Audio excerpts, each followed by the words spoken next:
Welcome to the Workplace Minute, powered by H3HR Advisors and sponsored by Paychex, one of the leading providers of HR, payroll, retirement, and software solutions for businesses of all sizes. My name is Steve Boese. Over half of U.S. workers report being unable to cover emergency expenses. A majority of Americans say they can't afford a $1,000 emergency expense, a recent report from Bankrate finds. Only 44% of Americans surveyed said they could use their savings to pay for an unexpected expense of that size, instead opting to put it on a credit card or borrow cash from family or friends. The reality is that we are, unfortunately, essentially living in a paycheck-to-paycheck nation, Bankrate senior economist Mark Hamrick said in a CNBC interview. Unexpected economic events that occurred in quick succession over the past 5 years, from the fallout over the pandemic to high inflation, they've shocked the personal finances of many Americans, notes the report. And looking at the large percentage of workers on the edge of financial instability, it's quite stunning in the current environment that even with low unemployment and a job market that has been both robust and resilient in recent years, that we still have this remarkably low percentage of Americans who could pay for an emergency expense.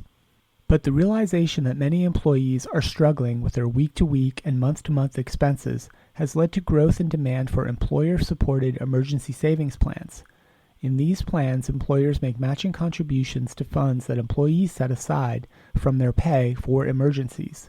Employees report that building savings for an emergency and paying monthly bills are just as stressful, if not more stressful, than saving enough for retirement, according to the 2023 Workplace Wellness Survey by the Employee Benefit Research Institute.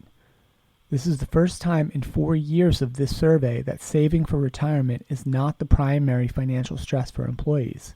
When asked where they would put an extra $600 provided by their employer, workers in the EBRI survey said they would spread it out, putting $192 towards funding retirement, $171 to emergency savings, and $89 towards a health savings account, then followed by paid time off, college savings, and paying down other debts.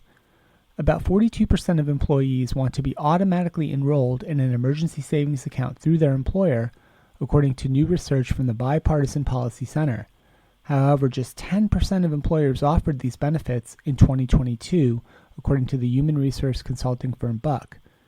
Yet those numbers may increase in 2024 as employers recognize the upsides for the worker and the workplace, and as workers continue to report challenges with meeting emergency expenses and managing their finances from paycheck to paycheck. We will continue to report on the state of the worker and the important trends and issues around financial well-being here on the HR Happy Hour Media Network. That's it for the Workplace Minute, powered by H3HR Advisors.